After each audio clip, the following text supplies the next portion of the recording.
जब भी कोई मेजर क्राइम की रिपोर्ट मीडिया के अंदर आती है, सोसाइटी में फैलती है, तो उसके बाद एक जनरल डिबेट स्टार्ट हो जाती है कि इस पर्टिकुलर क्राइम की जो पनिशमेंट है उसे बहुत ज़्यादा सीवियर कर दो या बहुत ज़्यादा हार्श कर दो, तो उसके बाद जो क्राइम रेट है या क्रिमिनल के माइंड में क्राइम करने की जो टेंडेंसी है वो ड्रॉप होगी। इसके ऊपर एक स्टडी हुई ऑस्ट्रेलिया में। वहाँ की एक यूनिवर्सिटी है, न्यू साउथ वेल्स यूनिवर्सिटी, उसके एक प्रोफेसर थे डेविड ब्राउन। उन्होंने इसके ऊपर पूरी रिसर्च की और उन्होंने कुछ कंक्लूजन दिए कि जब लोग ये बोल रहे होते हैं कि एक पर्सन जो क्रिमिनल है, जो क्राइम कर रहा है, तो क्राइम की सीवियरिटी को बढ़ाने से वो क्राइम नहीं करेगा या कम करेगा, तो ये एक ऐसा परसेप्शन है जैसे एक क्रिमिनल क्राइम करते टाइम ये एनालिसिस कर रहा होता है कि मैं ये पर्टिकुलर क्राइम करूंगा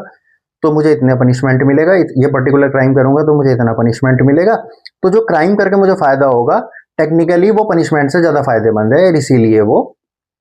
जो है क्राइम कर रहा है। दूसरा उन्होंने उसमें पाया, जब उन्होंने जेलों का निरीक्षण किया, कि जेल के अंदर 60% क्रिमिनल्स वो थे जो पहले भी ऑलरेडी जेल में जा चुके हैं। तो उन्होंने बोला कि हमें वो फैक्टर समझने जरूरी हैं कि पर्सन अगर कोई क्रिमिनल क्राइम कर रहा है तो वो किन टेंडेंसीज के अंदर क्राइम कर रहा है। वो किसी एंगर की वजह से क्राइम कर रहा है, या वो किसी से जेलेसी है, रेज है, ग्रज है उसके हार्ट में, या वो अल्कोहल के नशे में है, या उसने ड्रग्स ली हुई है, साइकोलॉजिकल डिसऑर्डर है, डिप्रेशन है। तो इन सारे फैक्टर को हमें एनालाइज करना पड़ेगा, और उनको जब तक हम क्योर नहीं करेंगे तब तक जो है क्राइम करने की टेंडेंसी किसी पर्सन के अंदर वो ड्रॉप नहीं होगी। एक जो सोसाइटी का स्टिग्मा है वो बहुत बड़ा रोल प्ले करता है। एक पर्सन जो है ऑलरेडी क्राइम करके जेल जा चुका है तो लोग उसे एक अलग नजरिए से देखते हैं, उसे दूर रखते हैं, तो वो सोसाइटी के साथ मिल नहीं पाता, उसको कोई एम्प्लॉयमेंट नहीं मिलता, और उसके बाद वो क्या है, वो दोबारा क्राइम करने वाली जो उसकी लाइफ थी वापस उसमें चला जाता है। कोई भी पर्सन अगर क्राइम कर रहा है तो हमें समझना पड़ेगा वो इकोनॉमिक फैक्टर रेस्पॉन्सिबल है उसके पीछे, या सोशल फैक्टर रेस्पॉन्सिबल है, या कल्चरल फैक्टर है। एक सोसाइटी है, वो डेकोइट की सोसाइटी है, तो वो चोरी करना या डकैती डालना उसको क्राइम नहीं मानेंगे, वो उनके लिए एक प्रोफेशन हो गया, इकोनॉमिक फैक्टर हो गया। एक पर्सन बहुत लंबे टाइम तक अनएम्प्लॉयड है,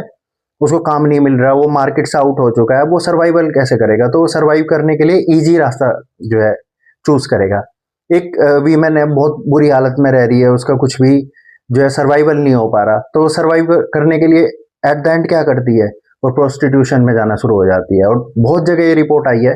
जब किसी लेडी को प्रोस्टिट्यूशन से निकाला गया तो जब उन्हें काम नहीं मिला तो बाद में वो फिर उसी लाइफ में चली जाती है। तो हमें फैक्टर समझने होंगे, फैक्टर समझने के बाद ही उसको क्योर करने के बाद क्राइम रेट कम हो सकता है।